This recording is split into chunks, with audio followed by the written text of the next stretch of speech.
So picture this. Blaise crouched under this massive old oak, basically holding his breath while he watches a mansion that looks like it was ripped from an architectural magazine. He's not just lurking for fun. He's seriously anxious about the girl inside. And what gets me is how his heart is pounding so loudly that he thinks it might actually give him away.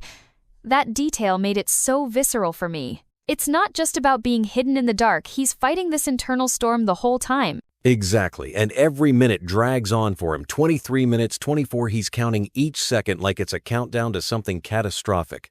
You can really feel how much he cares, and how powerless he feels, just waiting.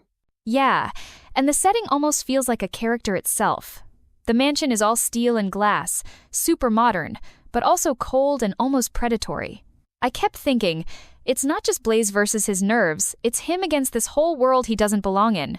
You know, the longer he waits, the more his imagination takes over. He cycles through every possible disaster. Maybe her parents caught her, or she's in some kind of trouble.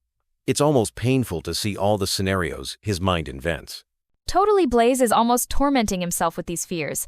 I noticed how he starts questioning not just her safety, but even her choices. Like, has she changed? Is she doing something risky, or maybe found someone better inside? That doubt really hits hard, doesn't it? He's questioning if he's losing her not just to danger, but maybe to a different life entirely. There's this undercurrent of insecurity that feels so raw. It's such a vulnerable spot to be in, especially when he starts thinking maybe she's outgrown him or wants something he can't give, like comfort or luxury. That fear is so relatable, even if you haven't waited outside a mansion. Funny how he keeps telling himself he's not stalking her, just watching her back. There's a moment where you can feel him wrestling with the line between concern and obsession. Right, and he's clearly uncomfortable with the whole situation. He tries to rationalize it almost like, if I call it caring, it's not creepy. But you can feel the guilt creeping in anyway. Exactly. Even the inner debate about texting her he wants to check in, but how do you explain, hey, I followed you and I'm hiding in your bushes? He knows it sounds messed up and that self-awareness makes him feel more real. That awkwardness is so authentic. It's like he's trapped by his feelings he can't leave, but he also doesn't want to cross any lines. I think a lot of people know that push-pull of wanting to protect someone without overstepping. What surprised me most is how much she's changed him. He's not just in love, she's actually made him examine himself. That memory of her calling him out on his philosophy talk really says it all. So true. She's the first person to challenge him. Not just nod along. But what does that mean for how you treat people? Line, wow. It's like she forced him to turn all his big ideas inward for once.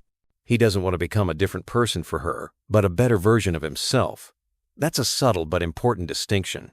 She pushes him to bridge the gap between what he believes and how he acts. And you can sense how much that matters to him, even more than his own fears or jealousy. It's not just about the relationship, it's about wanting to actually live up to the ideals he talks about. After all the tension, when that light finally flickers in the window, you feel his pulse spike with hope and dread. He's watching for any sign that she's okay, but he can't do anything except wish. It's so heartbreaking when he just thinks, come back. He's almost praying, even though he admits he doesn't believe in prayers anymore. That helplessness, it's so human. And the last lines, he's begging her not to lose him, not to be swallowed up by this world that feels hostile to both of them. It's such a powerful note to end on, all longing and fear wrapped together.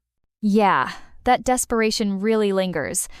It's like he's reaching out across this divide hoping she'll choose him, even though he's stuck in the shadows. That ache is what makes Blaise's story so compelling.